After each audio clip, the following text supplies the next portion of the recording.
अस्सलाम वालेकुम, welcome back to my channel and another vlog. आज के इस व्लॉग में मैं आप लोगों के साथ मेरी वो सिस्टर जो बिगनर्स हैं और कुकिंग स्टार्ट करना चाहती हैं, सीखना चाहती हैं, मैं आपके साथ शेयर करने वाली हूँ। आटा गूंदने से लेकर रोटी पकाने तक सारी इंस्ट्रक्शंस, सारी टिप्स एंड ट्रिक्स। तो आप लोगों ने क्या करना है, लास्ट तक देखना, स्किप नहीं करना अगर तो आप सीखना चाहते हैं। जितना भी आपने आटा लेना है ना, ठीक है, वो ले लिया। हम लोगों ने नमक ऐड करना है, ज़ीरा ऐड किया मैंने और अजवाइन ऐड की है। ये मैं इसलिए ऐड करती हूँ क्योंकि जो मेरी मदर इन लॉ है ना, वो शुरू से ऐड करती हैं, तो मैं भी ऐड कर देती हूँ। लेकिन इससे जो रोटी है बहुत नरम, क्रिस्पी और मज़ेदार बनती है।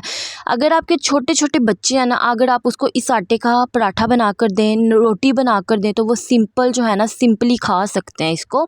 तो आप लोग ज़रूर ऐड कीजिएगा। और एक तो जो अजवाइन होती है ना, वो डाइजेस्ट सिस्टम जो है ना आपका बेहतर रखती है और इम्यून सिस्टम आपका जो स्ट्रॉन्ग करती है। यहाँ पर जी हमने सबसे पहले आटे को छान लिया, इसमें ये सारी चीज़ें मिक्स कर दी। हमेशा अपना जो हैंड है साफ़ सुथरा रख के, ठीक है, उसको ड्राई करके थोड़ा थोड़ा पहले पानी ऐड करें। पानी ऐड करते जाएं थोड़ा थोड़ा, और जो आटा इकट्ठा करते जाएं उसको हम लोग साइड पे करते जाएंगे। हमेशा अगर आप लोग बिगनर्स हैं, अगर आप स्टार्ट करना चाहती हैं, हिम्मत पकड़ें और हमेशा थोड़ी चीज़ से स्टार्ट करें। हमेशा जब रोटी बनाएं, छोटी बनाएं, गोल बनाएं, आटा लिया तो सबसे पहले थोड़े से स्टार्ट करें, ठीक है। 1 कप गूंद लें, 2 कप गूंद लें, इस तरह आपका हाथ जो है ना वो हो जाएगा, फ्री हो जाएगा। फिर आप जितना मर्ज़ी चाहे गूंद सकते हैं। थोड़ा थोड़ा आप लोगों ने पानी लेना है, थोड़ा थोड़ा आटे को इकट्ठे करते जाना है। फिंगर्स की मदद से आप लोगों ने जो आटा है उसको इकट्ठा करना है। और आटे को पानी में, मतलब पानी इसमें ऐड करने से पहले आप लोगों ने सारे आटे को अच्छे से मिक्स कर लेना, ताकि नमक, अजवाइन और ज़ीरा हर चीज़ इकट्ठी हो जाए, यकजान हो जाए, ठीक है। ये ना हो कहीं कहीं नमक बहुत ज़्यादा है, कहीं कहीं ज़ीरा बहुत ज़्यादा आ जाए। और ये जो चीज़ें हैं ना, आप लोगों ने बहुत कम ऐड करनी है, ताकि कहीं कहीं आए, बहुत ज़्यादा ऐड नहीं करेंगी आप। यहाँ पर आप लोग देख सकते हैं, मैं फिंगर्स की मदद से आटे को इकट्ठा करती जाती हूँ। और जितनी परात है, जो भी बर्तन है, उसको साथ ही मैं साफ़ करती जा रही हूँ, ठीक है। साथ साथ आप लोग अपने परात को, बर्तन को अच्छे से नीट एंड क्लीन करें। जब आटा जो है थोड़ा सा नीड हो जाए, उसको साइड पे कर दें। फिर अगेन जो आटा है उसको नीड करें, पानी में मिक्स करें और इस तरह से इकट्ठा कर लें। इसको आप लोगों ने इकट्ठा करके साइड पे रख देना है। जैसे ही आप लोग इसको साइड पे रखेंगे, थोड़ा देर इसको रेस्ट है, 15 मिनट्स, तो ये जो इकट्ठा होना बंद हो जाएगा। जो मेरी बहनें अभी स्टार्ट कर रही हैं, उन्होंने क्या करना है, आटे को आप लोगों ने इकट्ठा करते जाना है। और जो मेरी सिस्टर अभी सीख रही है ना, तो उन्होंने क्या करना है, जो आटा है ना, अगर आप लोग रोटी बनाना चाहते हैं कि परफेक्ट बने, अच्छी बने, ताकि खाने के काबिल बने, आप लोगों ने सबसे पहले आटे को ज़्यादा नरम नहीं रखना, क्योंकि आपसे जो हैंडल करना मुश्किल हो जाएगा, आपसे रोटी बनाना मुश्किल हो जाएगी। आपकी रोटी जो है फिसलेगी, उसके नक्शे बनेंगे, वो सही नहीं बनेगी। आपने उसको हार्ड रखना है, ठीक है।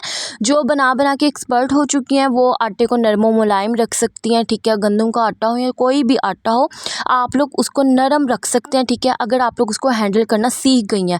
यहाँ पर देख सकते हैं आप लोग, मैंने बर्तनों को किस तरह से साथ ही क्लियर किया, कुछ भी आटा वगैरह मैंने ज़ाया नहीं किया। यहाँ पर इस तरह हाथों के ना, आप लोगों ने हथेलियों से और अपनी फिंगर्स की मदद से इसको नीट करना है। जितना ज़्यादा आप लोग इसको नीट करेंगे, इसको रेस्ट देंगे, ये उतना ही बेहतरीन और ज़बरदस्त रोटी बनेगी आपकी। आप लोग ट्राई करके देखिएगा, आप लोग मुझे कमेंट करने पर आकर मजबूर हो जाएंगे कि हमारी जो रोटी है वो वाकई अच्छी बनी थी। यहाँ पर ये देखिए, फिंगर्स, अपने हैंड्स को मैं क्लियर कर रही हूँ, सारा जो आटा ख़त्म कर दूँगी, ज़ाया नहीं करूँगी इसको। इसके बाद तकरीबन 40 मिनट का मैं रेस्ट दूंगी। कोई भी आप लोग प्लेट दे दें, कोई भी शॉपर दे दें, ऊपर कोई भी साफ़ सुथरा रुमाल दे के इसको कवर कर दें। उसके बाद हम लोग अगेन इसको नीट करेंगे। ये देखें, कुछ टाइम गुजर गया, ठीक है। उसके बाद अगेन हम लोग इसको नीट करेंगे और ये बहुत नरम बनता है, ठीक है। नरम और मुलायम आटा होता है। इसी तरह हम लोग अगर नीट करते जाएंगे, आपको अच्छे से अच्छे, बेहतरीन से बेहतरीन जो है ना, वो रिज़ल्ट मिलते जाएंगे कमाल के। और अगर अब यहाँ तक आ गए हैं तो लाइक कर दें मेरे इस व्लॉग को, ठीक है। शेयर कर दें अपनी फैमिली एंड फ्रेंड्स के साथ, ठीक है। आप लोग व्हाट्सएप पे जो है मेरे चैनल का लिंक लगा सकते हैं। हो सकता है किसी मेरी सिस्टर की हेल्प हो जाए, ठीक है। और जो भी कुकिंग स्टार्ट करना चाहते हैं, उनको मेरा जो चैनल है वो डिस्कवर हो जाए और उनकी जो है हेल्प हो सके। बातों बातों में मैंने आटा दूसरे बाउल में निकाल लिया, उसको कवर कर दिया, उसको फ्रिज में रख दें। मौसम जो है वैसा होता है तो फिर आटा जो ख़राब जल्दी होने का खदशा होता है। चलें जी, अब बनाते हैं रोटी। रोटी बनाने की सबसे पहली टिप है कि आटा अच्छे से गूँधा होना चाहिए। और अगर आप लोग बिगनर्स हैं, स्टार्ट किया आपने, तो आपने छोटी रोटी बनानी है, ठीक है। बहुत ज़्यादा बड़ी बड़ी रोटी बनाने की ज़रूरत नहीं है, हमेशा छोटे से काम स्टार्ट करें।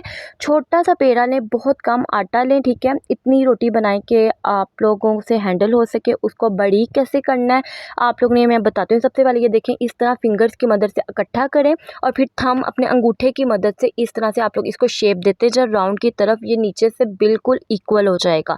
इक्वल हो गया, उसके बाद मैं आपको इसकी फाइनल लुक जो मैंने पेड़े बनाए वो दिखाती हूँ। गोल से हमारे खूबसूरत से पेड़े बन गए। और यहाँ पर ये देख सकते हैं, अब मैंने दूसरा लिया है। छोटे छोटे पेड़े बनाए, बहुत ज़्यादा बड़े बनाने की ज़रूरत ही नहीं है। जब हम बड़े बनाते हैं, एक तो वो खूबसूरत रोटी नहीं बनती, ठीक है, और जो है ना टेढ़ी मेढ़ी ऑटोमेटिकली हो जाती है। तो अगर आप लोग सबसे और ये बात मैं कहूँगी कि आप लोग जो है ना रोटी एकदम परफेक्ट नहीं बना सकते, ठीक है। रोटी बनाने को आपको कुछ ईयर्स लग जाते हैं, आपको एक्सपीरियंस चाहिए, आपको टाइम चाहिए, फिर आप लोग अच्छी परफेक्ट रोटी बनाना सीख जाएंगी। और आपको टेक्निक्स पता होनी चाहिए, ठीक है, सारे टेक्टिक्स पता होना चाहिए, तो आप लोग अच्छी रोटी बना सकते हैं। कोई भी मुश्किल काम नहीं है। माशाल्लाह, अल्लाह ताला। ये देखें, खूबसूरत तरीन जो है ना मैंने पेड़े बना लिए। अब बनाते हैं रोटी। इस तरह से मैंने इसको खुश्क में ड्राई आटे में डिप किया और अपने थंब की मदद से एक, ये देखें, जो थंब है ना मैंने उसको आटे में रखा और एक जो दूसरा हैंड है उसको अपनी हथेली से मैं बारीक कर रही हूँ। आप लोग इस तरह भी कर सकते हैं और दोनों थम्स की मदद से भी आप लोग इसको बारीक कर सकते हैं। फिर फिंगर्स की मदद से प्रेस कीजिए। उसके बाद थोड़ा सा ड्राई आटा स्प्रेड करें और इसको आप लोगों ने पहले राइट साइड पे मीन्स के अच्छे से रोलर फेरना है और फिर लेफ़्ट साइड पे अच्छे से चारों तरफ आपका जो है ना वो फिरना चाहिए, ताकि मज़ीद जो है ना बारीक हो सके।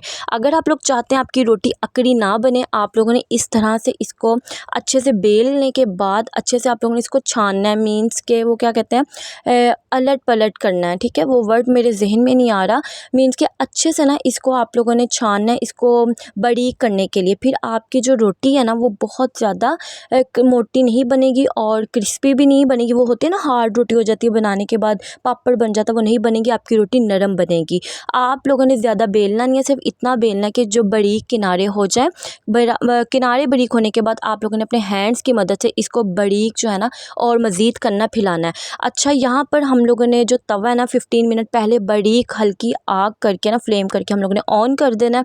और हमेशा हमेशा रोटी चाहते हैं ना कि अच्छी बने तो गर्म तवे पे रोटी डाला करें, ठीक है। अच्छे से चंद सेकंड्स के लिए पकने दें। उसके बाद आप लोगों ने इसकी साइड चेंज करनी है और फिर जब इस तरह से आप लोग हिलाते जाएं, जब रेड रेड सा होना शुरू हो जाए तो आप लोग पहले रुमाल की मदद से इसके किनारे सेक लें। उसके बाद जो है ना आप लोग फ्लेम पे इसको सेक के मज़ीद जो है ना वो फूल सकती है रोटी। जो डायरेक्ट है ना, आप लोगों ने रोटी को डायरेक्ट जो है तवे पे नहीं फैलाना, ठीक है। ये एक तो नुकसानदेह है हमारी हेल्थ के लिए और सेकंड ये कि ये बेहतर भी नहीं होता। यहाँ पर देखें, आटा इतना अच्छा गूंदा था। आप लोग देख सकते हैं कि मेरा वाइट आटा है, लेकिन आप लोग देखें कितनी खूबसूरत रोटी बन रही है, फूल रही है, बारीक किनारे हैं। और छोटी रोटी बनाई है, गोल बनी है और अकड़ी हुई रोटी बिल्कुल नहीं बनी। नरमो मुलायम आपकी रोटी बनेगी। आई होप आप लोगों को सारे कॉन्सेप्ट क्लियर हो गए हों। आई होप आप लोग जो है ना मेरे इस व्लॉग से कुछ सीख पाए हों। और अगर आप लोग कुछ और मज़ीद सीखना चाहती हैं जो कि ट्रेडिशनल हमारे खाने होते हैं, तो कुछ भी होता है, आप लोग मेरे जो कमेंट कर सकते हैं। तो मैं जो आपकी है ना आप लोगों के साथ ज़रूर शेयर करूँगी अपकमिंग व्लॉग्स में।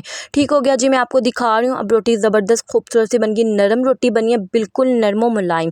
यहाँ पर जब रोटी बना लेते हैं और यहाँ पर साथ ही मैं आप लोगों के साथ आलू चिकन शोरबे वाला रसमिसा सा, मीन्स के थोड़ा सा ग्रेवी वाला सालन आप लोगों के साथ शेयर कर देती हूँ। थोड़ी सी टिप्स एंड ट्रिक्स आप लोगों के साथ शेयर कर देती हूँ। मैंने क्या किया कि 1 kg चिकन था, उसके लिए मैंने 3 जो है प्याज लिए मीडियम साइज़ के, 2 टमाटर मीडियम साइज़, थोड़े से बड़े ही लिए थे, ठीक है, वरना आप 3 भी कर सकते हैं। इनको अच्छे से पानी ऐड करके मैंने ब्लेंड कर दिया है, ठीक है। ब्लेंड करने के बाद हम क्या करेंगे, आप लोगों को इसके लिए व्लॉग देखना पड़ेगा। यहाँ तक आ गया तो यार लाइक ज़रूर कर दिया करो, शेयर कर दिया करो अपने फैमिली एंड फ्रेंड्स के साथ। और आप लोग क्या करते हैं, स्किप कर करके देखते हैं। स्किप आप लोगों ने बिल्कुल नहीं करना मेरे व्लॉग्स को, ठीक है। और घी लिया मैंने, उसमें कुछ गरम मसाले ऐड करूँगी, लौंग और ज़ीरा ऐड किया। अब मैं वो जो बैटर मैंने मिक्सचर बनाया था वो ऐड करके इसको कुक कर लूँगी। कुक करने के बाद अच्छे से उसको भूनूंगी। रेड चिली स्पाइसेस में रेड चिली पाउडर ऐड करूँगी, स्पाइसेस में हल्दी ऐड करूँगी, सॉल्ट ऐड करूँगी, अच्छे से भूनूंगी कि ऑयल जो है ना मसाले मसाले का सेपरेट हो जाए। यहाँ पर चिकन को मैंने अच्छे से नमक लगाया और अब मैं इसको वॉश कर लूँ, ठीक है। अच्छे से वॉश कर लें, तकरीबन 15 मिनट के लिए आप लोग नमक लगा रहने दें। इससे बहुत अच्छी क्लीनिंग होती है। मैं कहती हूँ इतनी अच्छी क्लीनिंग होती है। अगर आप लोग कोई सब्ज़ी है, कोई फ्रूट है, उसको भी नमक लगा के थोड़ा सोडा ऐड करके रख दें, उसके बाद में इसको वॉश करें, क्लीन करें, तो सारे बैक्टीरिया ख़त्म हो जाते हैं। क्योंकि उन्होंने कुछ मसालास ऐड किए होते हैं। जितने भी हम लोगों ने बाज़ार से हम लोग बाय करते हैं ना सब्ज़ियाँ वगैरह, तो आप लोग अच्छे से वॉश किया करें। यहाँ पर जो आलू भी मैंने ऐड करने थे, उसको मैंने पील ऑफ करके अच्छे से उसको भी वॉश कर लिया। चिकन भी मैंने वॉश कर लिया, ठीक है, और आलू भी वॉश कर लिया। आलू की कटिंग कर लेते हैं। अगर आप लोग चाहते हैं आप देगी स्टाइल आलू गोश्त बनाएं, तो आलू को इस तरह थोड़ा सा बड़ा बड़ा मोटा मोटा हम लोग कट करेंगे। कटिंग कुकिंग में बहुत मैटर करती है, ठीक है। आप लोग ने बहुत छोटे आलू नहीं रखने, और एक आलू के ना तकरीबन 2 आप लोग कर लें इस तरह से, ताकि आपको जेन्युइनली पता चले कि आप लोगों ने जो है आलू चिकन का सालन बनाया। ये देखिए जी, माशाल्लाह कितने खूबसूरत हमारे आलू कट हो गए। मसाला हमारा खूबसूरत मज़ेदार सा जो है वो बन चुका है। ऑयल सेपरेट हो गया। अब मैं आलू और चिकन इकट्ठा ऐड करूँगी और इसको अच्छे से भूनूंगी, ठीक है जी। ये देखिए, भुनाई करना बहुत मैटर करता है मसाले की। अगर हम लोग चाहते हैं हमें जो शोरबा है ना वो लजीज मिले, अच्छा जायकेदार मिले। यहाँ पर मैं आप लोगों के साथ एक टिप शेयर करती हूँ कि आप लोगों ने ना इस पॉइंट पे हाफ़ टी स्पून काली मिर्च ऐड कर देनी है, और हाफ़ टी स्पून ही ना आप लोगों ने ग्रीन चिलीज़ काट करके ऐड कर देनी है। और फिर कोई भी आप लोग गोश्त भून रहे हैं, चिकन भून रहे हैं, आलू भून रहे हैं, तो सारा जो अरोमा है ना आपकी चीज़ में चला जाएगा।